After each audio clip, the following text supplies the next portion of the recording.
শ্রীলঙ্কার বিপক্ষে প্রথম ওয়ানডেতে বাজেভাবে হারের পর বাংলাদেশ দলের সমালোচনা চারদিকে।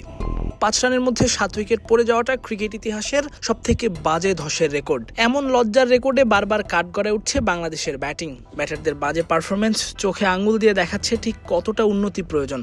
যারা খুব স্বাভাবিকভাবেই এই উন্নতি করানোর দায়িত্বে, তাদের মধ্যে মোহাম্মদ সালাউদ্দিন অন্যতম, যিনি বাংলাদেশের সিনিয়র সহকারী কোচ হিসেবে দায়িত্ব পালন করছেন। কাগজে কলমে এই দায়িত্ব থাকলেও ওয়েস্ট ইন্ডিজে যখন বাংলাদেশ দল সফর করতে যায় তখন ব্যাটিং কোচেরও দায়িত্ব দেওয়া হয় তাকে।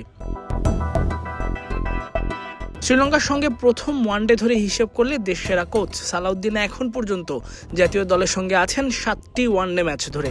অবাক হতে হয়, এই সময় বাংলাদেশ একটি ওয়ানডে ম্যাচেও জিততে পারেনি। বাংলাদেশ দলের দায়িত্ব নেওয়ার পর সালাউদ্দিনের অধীনে ওয়েস্ট ইন্ডিজ সফরের ওয়ানডেতে বাংলাদেশ এক ম্যাচে 300-র বেশি, আরেক ম্যাচে 300-র কাছাকাছি রান করে। এরপর চ্যাম্পিয়ন্স ট্রফির 3 ম্যাচে 2টি আর লঙ্কানদের সঙ্গে প্রথম ওয়ানডে হিসেব করলে বাংলাদেশ ম্যাচ হেরেছে ব্যাটারদের ব্যর্থতার কারণে। এই 4 ম্যাচের একটিতেও বাংলাদেশ 250 করতে পারেনি, আবার 250 বা তার বেশি লক্ষ্য তাড়া করতে গিয়েও 250-র কোটা পূরণ করতে পারেনি। নিশ্চিন্তে খান স্বাস্থ্যকর অল টাইম পান, অল টাইম হেলদি লাইফ।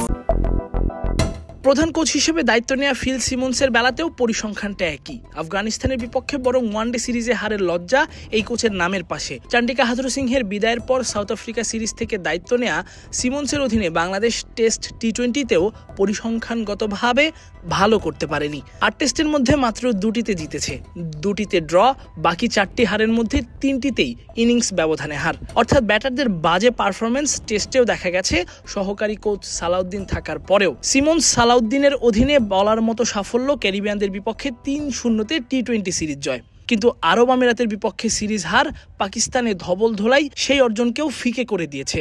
বারবার কাঠগড়ায় তুলছে সালাউদ্দিন সিমন্সের কোচিং দর্শনকেও। অথচ সিমন্সের আগে কোচ হিসেবে দায়িত্বে থাকা চান্ডিকা হাথুরুসিংহেই বরং পরিসংখ্যানগতভাবে ভালোই করেছেন। দ্বিতীয় মেয়াদে দায়িত্ব নেওয়ার পর তার আমলকে ভালো না বলা হলেও সিমন্সের সঙ্গে তুলনায় প্রথম 3 সিরিজ কিংবা 9 ম্যাচের হিসেবে সিমন্সের থেকে হাথুরুই বরং ভালো করেছেন।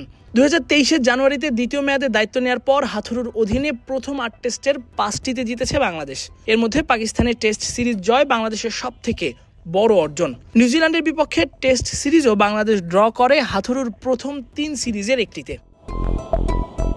হাথুরুর প্রথম 9 ওয়ানডেতে বাংলাদেশ 5টি ম্যাচে জিতেছে, যার মধ্যে একটি জয় ইংল্যান্ডের বিপক্ষে ঘরের মাঠের ওয়ানডে ম্যাচে, বাকি 4টি জয় আয়ারল্যান্ডের বিপক্ষে। টি-20তে প্রথম 8 ম্যাচের পরিসংখ্যানেও হাথুরু ভালোই করেছেন। হাথুরুর অধীনে প্রথম 8টি টি-20-র মধ্যে 7টিতেই জিতেছে বাংলাদেশ। এর মধ্যে ঘরের মাঠে ইংল্যান্ডের বিপক্ষে 3-0-তে সিরিজ জয়ের ঘটনাও আছে। যদিও মিরপুরে লো উইকেট বানিয়ে ইংলিশদের বিপক্ষে সিরিজ জেতায় বাংলাদেশ দলের থেকে উইকেটকেই বেশি কৃতিত্ব দেওয়া হয়, তবুও কাগজে কলমে বাংলাদেশ সিরিজ জিতেছে, এটাই তো লেখা।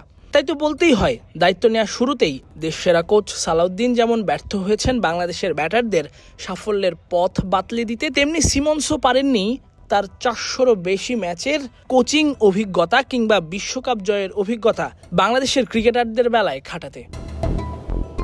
তাসফিক পলক, ক্রিক ফ্রেঞ্জি।